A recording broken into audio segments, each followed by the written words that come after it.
മഹാരാഷ്ട്രയിൽ ബി.ജെ.പി. ഒരു വലിയ നീക്കത്തിന് ഒരുങ്ങുകയാണ്. ഇതൊരു വലിയ നീക്കമെന്ന് തന്നെ പറയേണ്ടി വരും. കാരണം ഇതിനു മുൻപ് ബി.ജെ.പി. പലവട്ടം ഇതിനുവേണ്ടി തയ്യാറെടുത്തിരുന്നെങ്കിലും പല കാരണങ്ങളാൽ മാറ്റി വെക്കപ്പെട്ട ഒരു നിയമമാണ്. കാരണം ഈ രാജ് താക്കറെ മുന്നിൽ നിർത്തിക്കൊണ്ടൊരു ശിവസേനയാണ് ബി.ജെ.പിയുടെ എക്കാലത്തെയും വലിയ ആഗ്രഹം. അതായത് ബാൽ താക്കറയുടെ പിൻഗാമി എന്ന് ബാൽ താക്കറെ തന്നെ വിശേഷിപ്പിക്കപ്പെട്ടിരുന്ന തൻ്റെ സഹോദരൻ്റെ മകനായ രാജ് താക്കറെ ശിവസേനയുടെ തലപ്പത്തേക്ക് അവരോധിക്കുക എന്നുള്ളതാണ്. അതിനുശേഷമായിരുന്നു ഉദ്ധവ് വരികയും ഉദ്ധവ് പിന്നീട് മഹാവികാസ് അഘാഡിയുടെ ഭാഗമായി കോൺഗ്രസിനോടൊപ്പം ചേരുകയും ചെയ്തു. പിന്നീട് അത് പിളർത്തിക്കൊണ്ട് ഷിൻഡെ കൊണ്ടുവന്നു. ഇപ്പോൾ ഈ ഷിൻഡെ പക്ഷത്തിൻ്റെ തലപ്പത്തേക്ക് രാജ് താക്കറെ കൊണ്ടുവരാനുള്ളൊരു നീക്കം ബി.ജെ.പി. നടത്തി. പക്ഷേ ഷിൻഡെ പക്ഷം ഇതിനെ അനുകൂലിക്കുന്നില്ല. കടുത്ത എതിർപ്പാണ് ഷിൻഡെ പക്ഷം ഉയർത്തുന്നത്. ബി.ജെ.പി. കരുതുന്നത് 6 മാസത്തിനകം ഈ നിയമസഭാ തെരഞ്ഞെടുപ്പ് മഹാരാഷ്ട്ര നടക്കുന്നുണ്ട്. അതിനുശേഷം ഒരുപക്ഷെ ഷിൻഡെ പക്ഷത്തിൻ്റെ പകരം ഒരു പുതിയ ശിവസേന രാജ് താക്കറയുടെ നേതൃത്വത്തിൽ ഉയർത്തിക്കൊണ്ട് വരുവാനാണ് ബി.ജെ.പി. ഇപ്പോൾ ആഗ്രഹിക്കുന്നത്.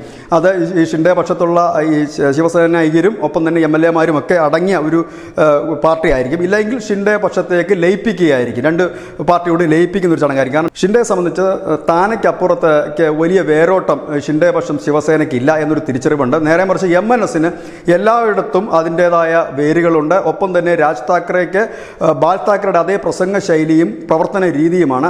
അനവധി ആരാധകരും അണികളുമുള്ള ഒരു നേതാവ് കൂടിയാണ്.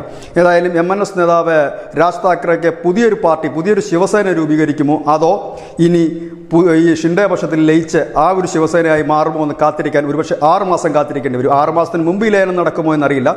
ഷിൻഡെ പക്ഷം ശക്തമായി എതിർപ്പ് ഉയർത്തിയാൽ 6 മാസത്തിന് ശേഷം അതുണ്ടാകും. News desk news India Malayalam.